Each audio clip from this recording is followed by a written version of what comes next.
Jadi gini Pak, saya mau bertanya. Misalnya ada seseorang yang ingin mengajukan gugatan, tetapi dia tidak bisa baca dan tulis. Itu bagaimana teknis untuk mengajukan gugatan, Pak? Oke, kita nggak bisa pastikan ya orang itu semua yang di Indonesia ini bisa baca tulis, ya. Makanya ada network itu, ada orang tidak bisa baca tulis, tapi dia tahu uang. Iya. Bahkan itu hanya mendasari dengan warna uangnya saja. Iya. Jadi saya bilang begini, Bapak nggak bisa baca tulis, tapi kalau uang laju nih, begitu ya, nggak apa-apa. Kan guru-gurunya ya lebih baik begitu daripada nggak punya uang, kan gitu ya. Nah, masalahnya saya pengalaman di bidang kepengacaraan ini 21 tahun. Mulai dari jadi asisten ya. Jadi berdiri sendiri itu sudah 14 tahun, cukup lah ya untuk mengatakan kita sudah melihat bagaimana intinya itu kehidupan ini. Nah, masalahnya saya ulangi lagi, bagaimana kalau orang itu tidak bisa baca tulis? Ditambah lagi dia tidak punya uang untuk menggunakan jasa advokat. Betul ya, nanti kita akan bahas juga di video-video lainnya tentang perkara prodeo. Ya, perkara yang disebabkan para pihak itu tidak mampu, tapi dia harus mengajukan gugatan dalam rangka mempertahankan haknya. Nah, itu mending.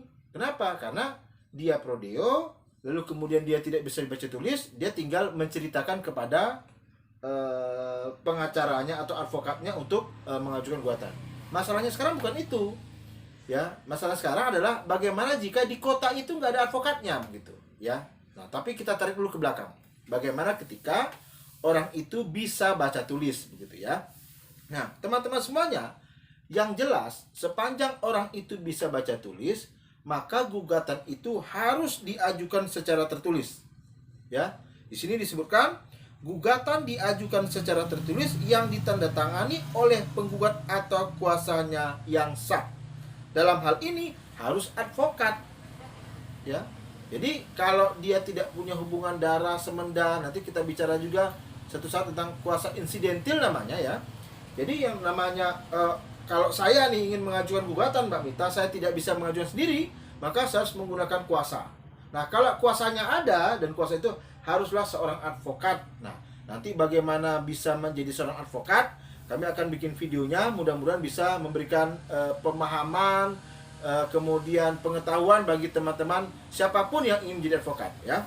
Nah, jadi saya ulangi, gugatan diajukan secara tertulis yang ditandatangani oleh penggugat kalau maju sendiri ya.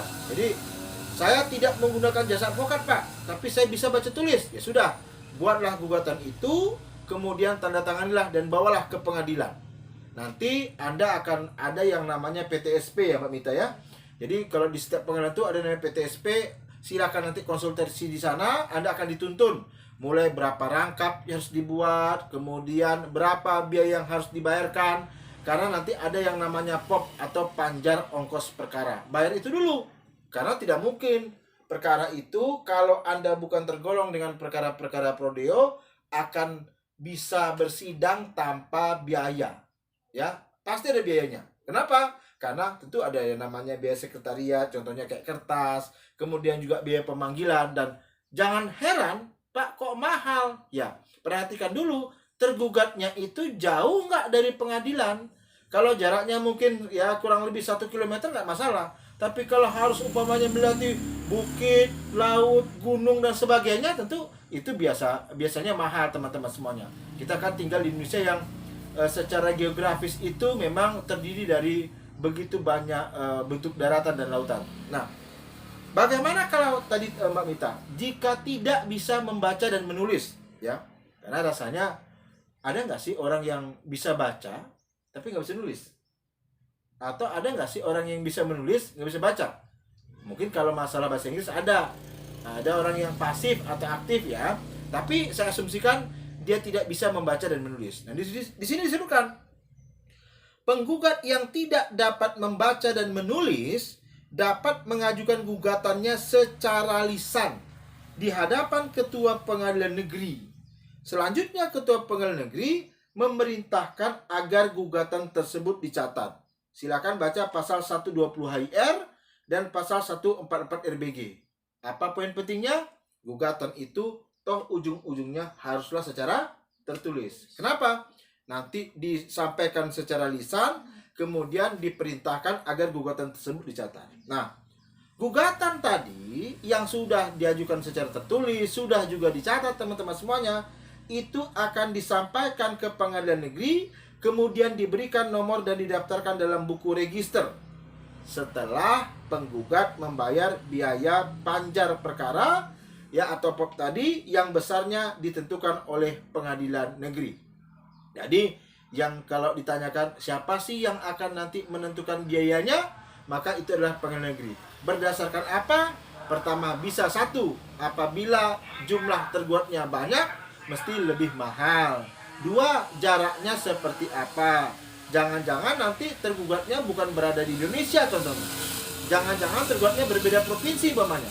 Karena nanti kita akan lihat teman-teman semuanya bagaimana kewenangan relatif pengadilan negeri untuk mengajukan gugatan itu tergantung sekali kepada siapa yang digugat, di mana letak tergugat, dan di mana apakah itu objeknya adalah benda bergerak atau benda tetap. Demikian ya teman-teman semuanya. Semoga ini bermanfaat ya, walaupun mungkin ngomongnya agak kecepatan. Saya akan berusaha juga latihannya itu latihan ngomong lambat, tetapi bukan terlambat ya. Terima kasih. Assalamualaikum warahmatullahi wabarakatuh.